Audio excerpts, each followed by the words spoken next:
no se puede hacer una ley que te obligue a recordar una cosa o hacer una memoria, ¿no? De las cosas más tristes que pueden acontecer a un país es una guerra civil. Más allá de la contienda, los efectos secundarios, las rencillas, las venganzas y el resentimiento son pasiones humanas que pueden permanecer en el inconsciente colectivo de un país. Estos últimos años, la Ley de Memoria Histórica ha traído mucha polémica. Unos la defienden, otros la critican, porque lamentan que se está dando la impresión a veces de que hay unas víctimas que son más víctimas que otras, ¿no? Lo cierto es que en una guerra civil es raro que haya vencedores. Hoy en periodistadigital.com recibimos a César Alcalá, que nos presenta su nuevo libro, Las checas del terror. Bienvenido, César. Gracias, buenas tardes. Buenas tardes.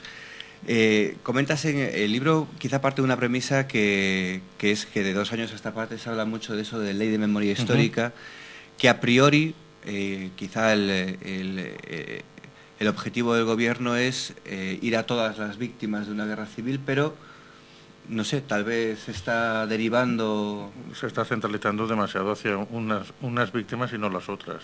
O sea, más hay víctimas, digamos, las de izquierdas, y se está olvidando las de derechas, ¿no? Pero tal vez por aquello de que la historia la escriben los vencedores y durante mucho tiempo esa historia fue escrita solo por unos y ahora hay que recuperar...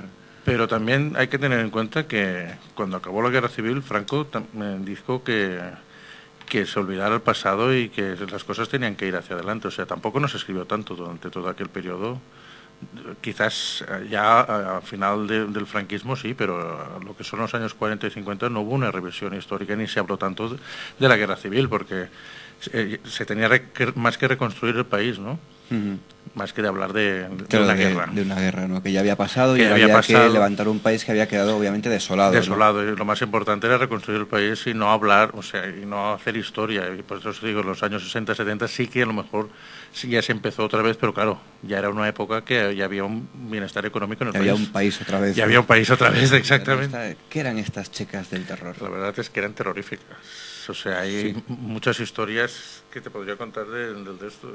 A ver, desde personas que las descuartizaban y las daban de comer a los cerdos, hasta que les aplicaban la silla eléctrica, los tenían metidos dentro de unos cubos ahí medio de rodillas con agua, o sea, se aplicaron... ¿Pero que eran fuerzas de choque republicanas? Bueno, eran los del SIM, el Servicio de Inteligencia Militar, o sea, eran refinados en sus tratamientos de tortura hacia sus víctimas para sacarles información, sacarles lo que fuera, o sea, si de la quinta columna, o si conocían a falangistas, o si conocían a gente que podía ir contra ellos, mil y una cosas, o sea, pero se especializaron realmente en torturar a la gente. Quizá partimos de la base que hay que recordar todas estas cosas para no repetirlas, es lo que se dice siempre, conocer la historia, no repetir esos errores.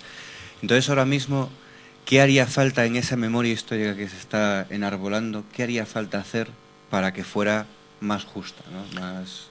Yo creo que lo que se tendría que hacer es primeramente no hacer demasiada cosa, políticamente hablando. O sea, es una faena, digamos, de historiadores y de investigadores. O sea, no se puede hacer una ley que te obligue a recordar una cosa o hacer una memoria, ¿no? Y también lo que se tendría que hacer es, si no se modela, digamos, políticamente, entonces ya no habrá un interés por un lado ni por el otro. Tiene que ser una cosa natural, y yo creo que se tiene que explicar la guerra tal y como pasó. Dicen que son 30 años para contar una historia, para hacer historia. Exacto. Pero claro, aquí ya han pasado años. Aquí han pasado 70. Lo que pasa es que hay demasiada... La herida está demasiado abierta para mucha gente aún. ¿Todavía? Yo creo que sí. Al menos esto es lo que se nota, porque la gente aún le duele. ¿Usted percibe que sigue habiendo 2 Españas? Y si no, la conseguirán que haya en 2 Españas. Entonces estamos retrocediendo. Vamos para atrás, sí. Vamos para atrás como los caracoles, sí. Como los cangrejos. Por lo que de todas formas que la sociedad española ha aprendido algo de esa guerra. Aprendió algo de esa guerra. Espero yo que sí. Que hayan aprendido alguna cosa. Yo creo que no. Yo creo que es muy difícil hoy en día se va a poder volver a repetir una guerra civil aquí en España. Vaya, creo yo que no. porque aunque mucha gente dice que las cosas están muy mal, que estamos volviendo a los años 30 y todo esto, la sociedad es muy diferente. Estamos en Europa, estamos y en después la gente está embarcada en hipotecas, en coches, en pisos, y en aquella época o la gente era muy pobre o era muy rica. Claro. Y no tenían nada que perder los muy pobres. Por eso que tanto les da coger una pistola y irse a pegar tiros, ¿no? Expresión que a veces se oye de se rompe España. ¿Usted cuando oye esa expresión qué piensa?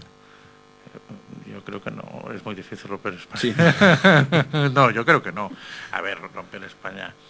Si una guerra civil no la pudo romper, ahora mismo va a ser muy complicado que la rompan. España es una entidad que está desde hace muchísimos siglos. También sería tonto que viniera un tío y se la cargara. No, y que se la dejaran cargar, que eso sería la hostia ya. O sea, yo creo que no va a pasar nada. Pues a lo mejor soy demasiado optimista, ¿eh? O realista. O realista. No sé. Oye, César, ha sido un placer tenerte aquí en Periodista Digital. Gracias. Con tu nuevo libro, Las checas del terror. terror. Que promete historias reales del pasado que nos pueden hacer pensar sobre el futuro. El futuro, ¿no? Exacto. Pues muchas gracias, César, ha sido un placer. Gracias a vosotros.